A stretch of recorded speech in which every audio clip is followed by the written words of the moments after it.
Hi everyone, welcome back to another video with me sharing my experiences, my story with you guys. This video is going to be my experiences with me house hunting. I have 5 stories I'm going to share. There was way more houses that we looked at and way more things that I've experienced in those houses, but I cannot remember what happened, and I just feel like I lost a lot of my memories, so I can't remember a lot of those details. So then I stuck to like the main 5 that I remember the most. Today I'll be doing a simple Halloween look while I'm telling these stories. I'll list all the products I'm using down below and we can get started. So we started our house search around spring, around April of this year. I would spend a lot of my time on a couple of sites such as Redfin and the list that our agent gave us.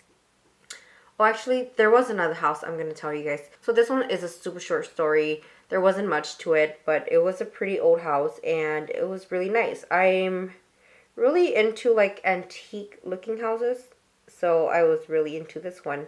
As I was looking through the photos, I saw this cat. It was maybe like, I think gray and orange, like, I don't know, probably has some gray stripes, but it was like orange, and an orange cat. Yeah, so I saw that this cat was climbing on their shelves and their table, and as I was scrolling, I saw a chimney, and I saw the cat walking across the chimney, and he or she was just like knocking things down, and their stuff just kept falling. Their decorations were just like falling off of the shelves, and so the owners were getting creeped out because the owners didn't know what the heck was going on, so they were selling the house because they thought they were getting haunted, but it was actually just a little kitty. You know, I think it was harmless. I think it was just doing its thing, just like how it did when it used to be alive. But that was it. I just thought it was cute, and I was like, no, I don't want that house. These brows, I'm going to do this side quickly, and then we're going to let it sit for like 5 minutes before we wipe it off. I feel like I should give these houses names. So this first one, let's see, maybe I can name it. I'll name it the Crying Lady. This was one of the homes in Maplewood, Minnesota. It was the nice yellow Rambler, 3 bedrooms. I think it had like 1 bath. And it was in the area it was in was, you know, it was nice, it was safe, it was close to all of the major stores. It was right across the street from an elementary school, and I just felt like it was so convenient.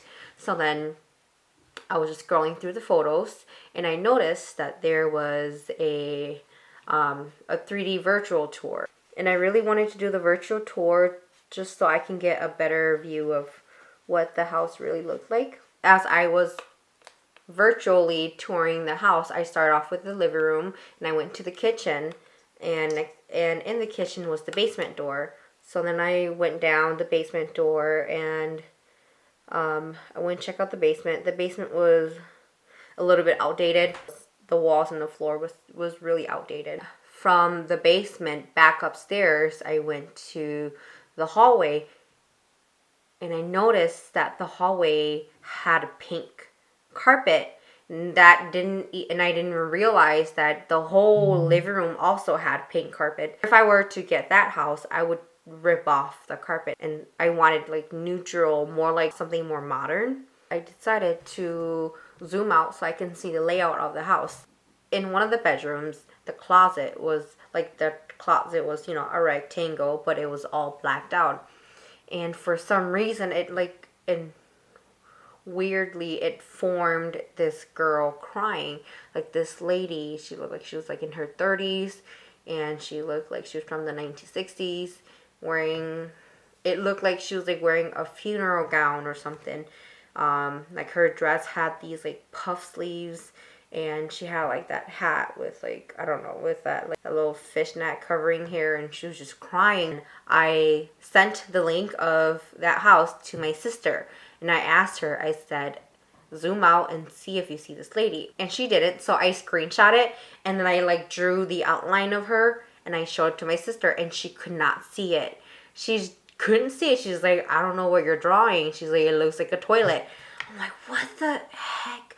How am I the only one seeing this? Like, it didn't make sense. It was so weird. I started getting like visions and images in my head, and I was seeing that this woman, she was crying and she was walking down the hallway, that hallway where that pink carpet was, almost as if she was like mourning someone's death or something. She would walk around back and forth down the hallway and she would cry so then they can hear her, because she was just so heartbroken that that was like her home that she built, her home that she designed. Like, she was the one who put the pink carpet in, and she was just so upset that people were living in her home. I was like, oh, okay. I was like, ooh. I was like, you know, maybe we shouldn't go look at that house. And then she said, it doesn't matter who lives there. If people keep moving into her home, she's going to continue doing that, so then they leave. And she told me that that was the reason why the current homeowners were putting their home up for sale, because they were hearing her cry every single night in their hallway, like through their doors. That was the end of that. I didn't even want to go look at the house. I didn't even want to book it. I was just really freaked out. 2 months later, I did go back and I checked up on the sold houses on Redfin, and I saw that house. It was sold like really quick. I think it like within that, just within a month of it being listed, that house was just like off the market, like sold. I was like, wow. I was like, good luck to that family that lives there. Okay, on to the next story. This next house was really creepy. I don't know what to call it, but I'll call it the North St. Paul house.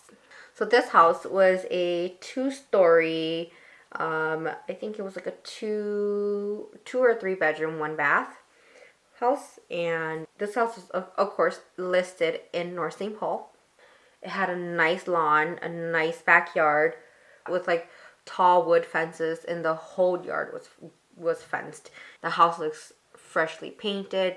It just looked really good on the outside. I mean, you can tell the house was a little bit old, but I mean, that didn't bother me. So then I clicked on the photos, and I realized this house also has 3D virtual tour. So I skipped the photos and I just clicked on the 3D virtual tour, and I started right off in the living room.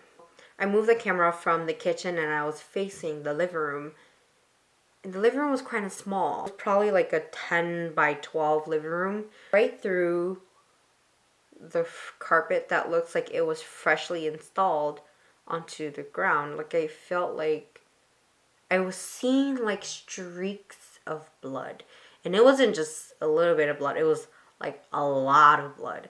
And I was really creeped out, and I was like, no, I'm not seeing this. And as I moved the camera a little bit towards the right, I started seeing like streaks of blood, like just wiped against like the walls. And I was like, some of the information was just like jumping right into my head. They're like, the owners, I don't know, they're just saying one of the owners put new carpet on the floor and fresh paint on the walls to cover it up.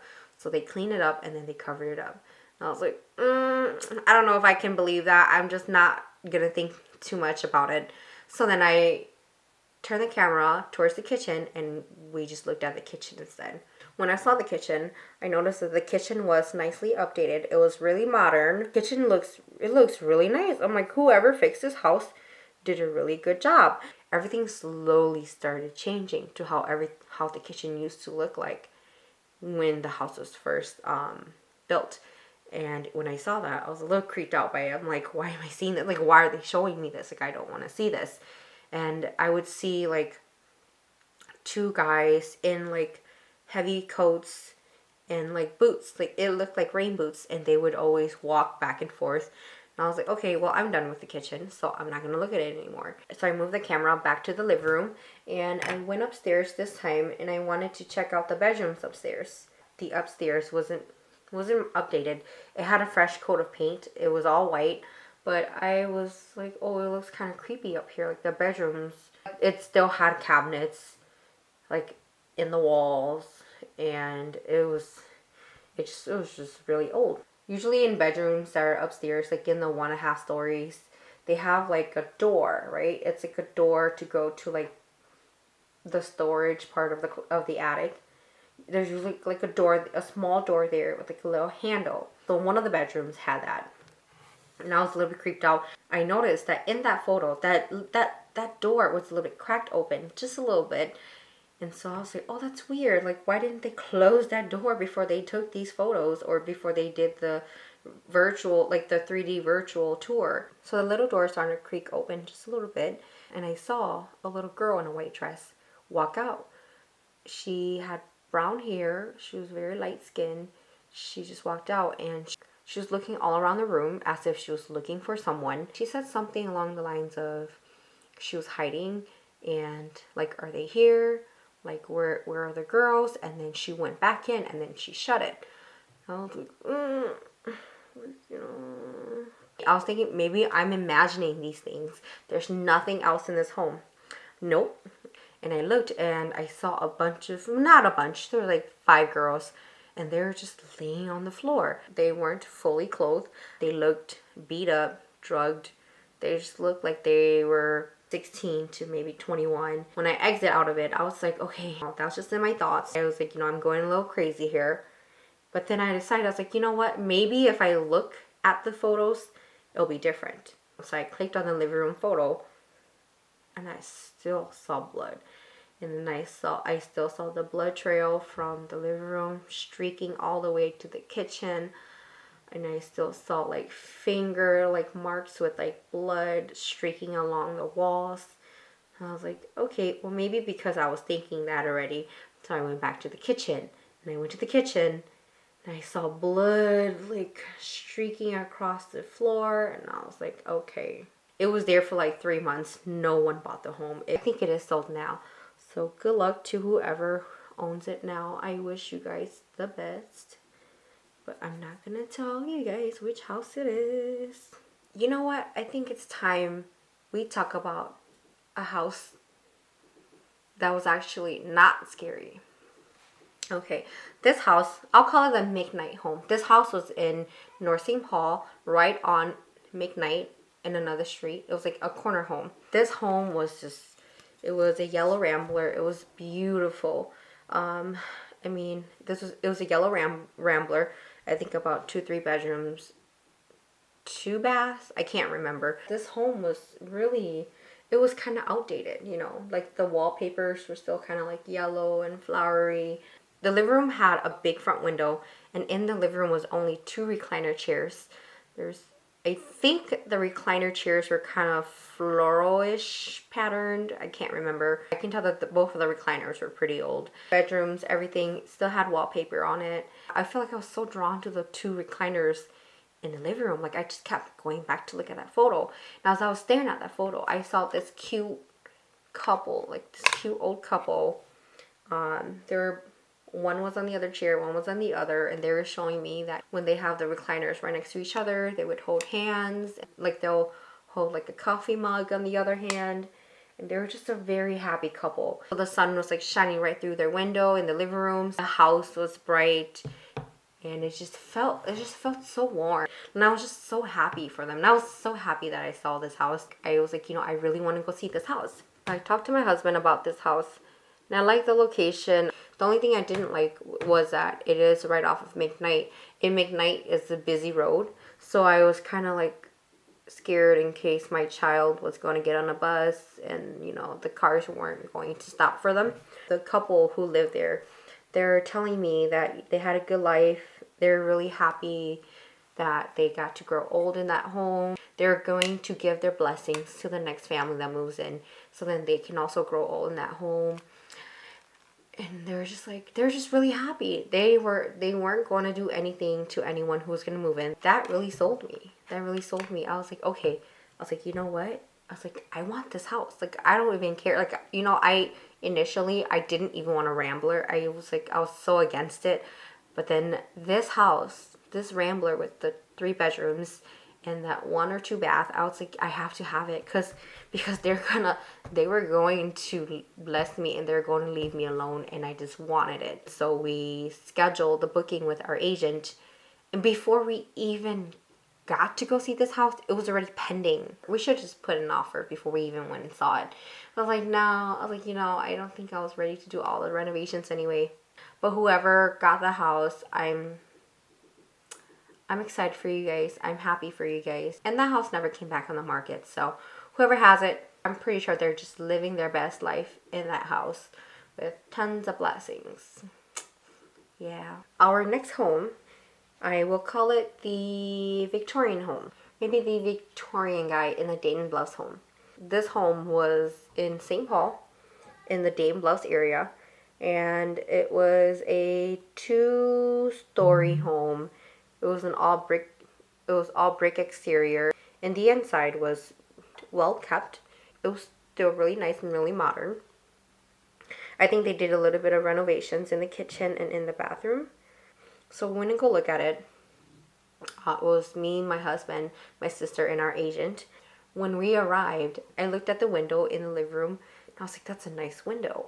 But I noticed there was someone that was standing there, but then they quickly disappeared. So I didn't think much of it. I was like, every single house has something in there. I was like, I'm not going to think much about all of this. We're just going to go in. So I got out first. I started walking towards the home, and like halfway from the car to the door, I felt this like strong, like stabbing pain. It was like just stabbing my brain or my head. And it was just so bad, and I like couldn't walk anymore, and I couldn't even open my eyes. And I was just like, I was like pressing my head with like my fingers. My sister was like, well, what's wrong? I was like, I don't know. I was like, someone's stabbing me in my head. I was like, I don't know if it's the guy in there. I was like, something doesn't want us here. But we're gonna go in because we already made this appointment, and we're gonna go check out this house. Regardless of who we see and what's here, we're gonna go in. We walked inside of this house, and everyone kind of split up and went their own direction. I don't know why I do this, but I always feel like there's something in the bathroom. So I immediately went to the bathroom, and I noticed that they had the shower curtain closed. And I like to look at the shower to make sure it actually looks nice. So then I was going to open the shower curtain to kind of take a look. But right when I got up to the shower and I was going to grab the shower curtain, I saw the guy that was at the window. He was right behind the curtain. He was in the shower, right behind the curtains. So I started to back up, and I went to my sister, and I told her, I said, remember the guy I saw? I was like, he looks like a Victorian guy. Like, he's wearing this outfit, like a Victorian suit. He's in the shower behind the curtains, but the curtains are closed. So she was like, okay, like, let me go see it. So I led my sister to the bathroom. My sister walked into the bathroom first, and then she opened the shower curtains, and nothing. He wasn't there. She didn't see him. So she was like, I feel nothing. And I was like, you can't feel that. I don't see him in the shower right now. I was like, but I can feel him, like, in that little room with us, the little bathroom. As I feel these things, like, my head hurts, my neck hurts, my feet starts burning. Like, I just felt like he was here. Like, my intuition told me that he was here. As much as I loved the house and I was in love with the exterior, the interior was super nice. I just couldn't, something about it, like, I just didn't like it. Like, I felt like I was being watched all the time in there, and like, he didn't want me there. So then I quickly toured the home, and then I left, and I went and stayed outside. Me and my sister went outside first, and we just waited for my husband and the agent to come out. So we decided to go to my sister's house instead. We went to hang out with my sister and her kids. When we got there, I still felt like that pain that I felt in that house, where my head and my neck was hurting, my foot was kind of burning. I felt that again, and I was telling my sister, I was like, I don't know why I'm getting this feeling, but like, it's like, I think someone's in your house. And so she asked me, she goes, can you look and see who it is? I turned a little bit to my right, and I saw the Victorian guy. I saw him in his Victorian suit, and he had followed us. He followed us to my sister's house. She was like, man, next time when I go with you, I'm not coming back to my house. I was like, that's fine. I mean, you chose to go. You chose to go. He came back, and we came back to your house, so now he's here. So then she was like, well, what does he want? What does he want? Like, why is he here? And then I told my sister, I was like, I don't know. I was like, let me look at him. Let me see what he wants. And I looked at him, and he was just like, he had his arms like crossed like this, like with his suit on, and he was just walking around. He was just looking around at her stuff, and he was like, touching her stuff. Like, he's like, well, he's like, this house is messy. Like, well, yeah. My sister got like 8 kids up in this house. And I was like, what do you expect? They're all still little. And he was like, well, my house was really nice. Like, my house was an antique house. Like, I had like riches. He's like, he's like, I had all these nice things. I had like nice antiques. And I was just like, okay, sure. It's like, that's cool. And he's like, yeah. He's like, not like this house. He's like, this house. He's like, this house is just a mess.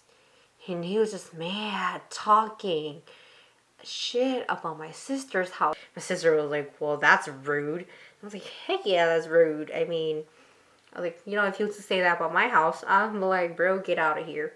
We just ignored him because, he was just here to kind of basically just talk about how ugly the house was and how he didn't like it, how houses these times and days are just so ugly. We just thought it was funny. He left after he made fun of the house and made fun of my sister, and then that was it. That was a good laugh. We never saw the house again. I think the house was eventually sold. Now that I think about it, maybe he didn't like us because maybe we looked like we weren't well dressed. When he was at my sister's house, he showed me his home, and it did not look like the house. The house that he showed me was huge, and he had like nice old antique stuff, like he said. But I don't know. I was like, maybe he just stumbled upon this home and he just kind of stayed there. Maybe he couldn't find his home anymore. That was the end of the Victorian guy in the Dame Love's house. I'm gonna finish doing this mummy wrap, and then we're gonna talk about this last house. I finished the look, have contacts on, I wrapped the hair, did this whole mummy look. Do let me know. Leave comments down below. Tell me what you guys think about this look. And then we're gonna get on with the last story.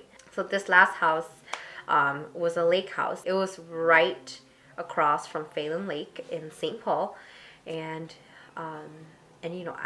I feel like any of us would like a lake house, especially if it was priced around 200 or 250,000. This house was rather small. It was under 1,000 square foot, 2 bedrooms. It was 1.5 story home, and it was available. So we went to this place right away. We scheduled the booking like within 15 minutes, and we got there to look at the house. When we arrived to the home, it was really weird. There's a shared driveway, so the driveway was really long.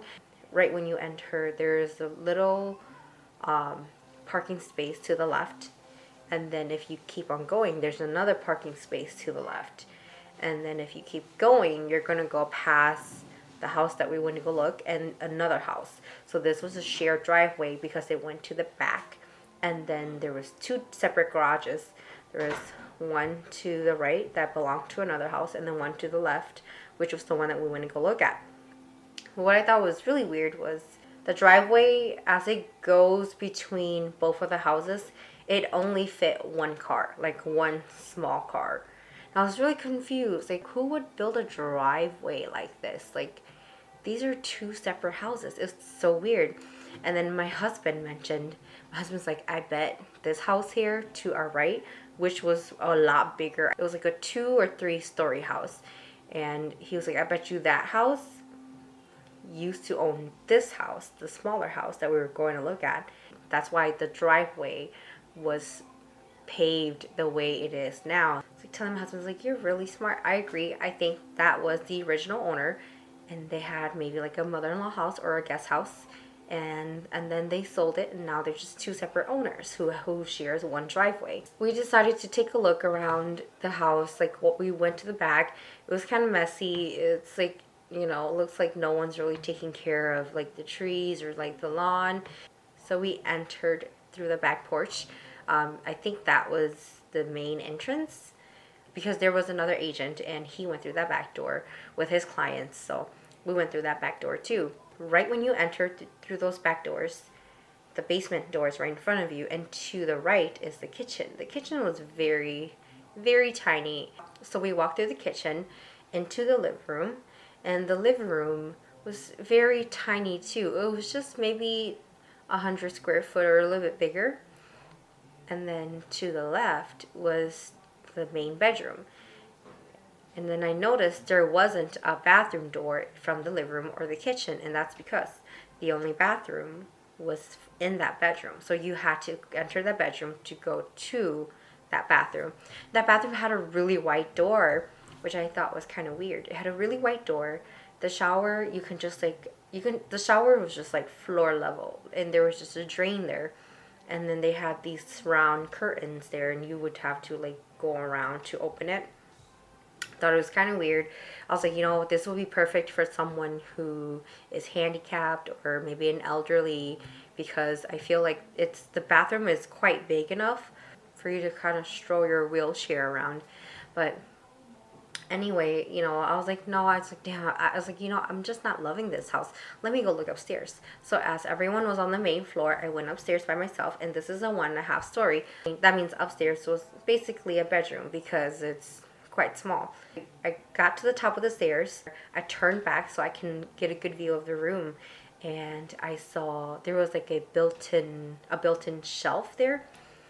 And then I saw a lady with like her frizzy curly white hair. It almost looked like a wig, and she was just standing there like holding the shelf like this, and she was just staring at me. I remember seeing her, and I was like, nope. And I turned back, and I just went back downstairs. So I came back downstairs to the main living room area, and it was weird because I can feel her trying to talk to me, and it kind of confirmed what my husband said.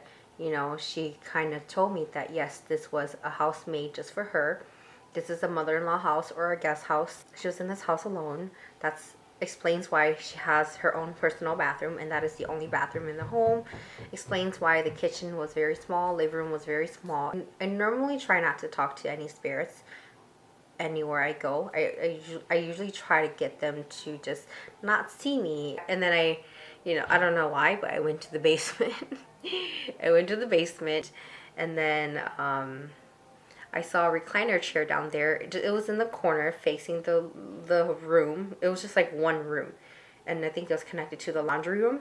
And I started seeing the chair rocking, and I saw an old man there, and I just left the house, and I was like, that was it. I'm not going to be in this house anymore. So I went outside, and when my husband came out with our agent, we got back in the car, and we were just like, no, we're not loving this house. This house is just not for us. So as I was driving away, I was looking at the front porch of the house, and I can see her just watching us drive away. And then I noticed that she was trying to tell the rest of her story. I just kind of listened because I was already leaving. I was in the car. So what she had told me was that house next door to hers, the big one that shared the same driveway, that was her son's house. And so her son lived there with his wife and 4 children. He was her only son. He was her only child, actually. And she was already reaching her 80s. She was a widow, and so then she had asked him if she could move in, and he built her a little guest home so she can live right next door to them. But then she said she wasn't allowed to talk to the kids. Her daughter-in-law didn't seem to like her, or she never tried to really talk to her. She was lonely. She was always alone. It was really sad. She was showing me that she had like a cross. She was always scared. She always prayed every single night. And there will be times where she'll see her grandchildren outside, but she can't talk to them. She can't wave to them. And they're like not really allowed to really like talk to her. So I was a little bit curious, like how was she going out getting groceries? And she told me that her son was the one who was grabbing her groceries.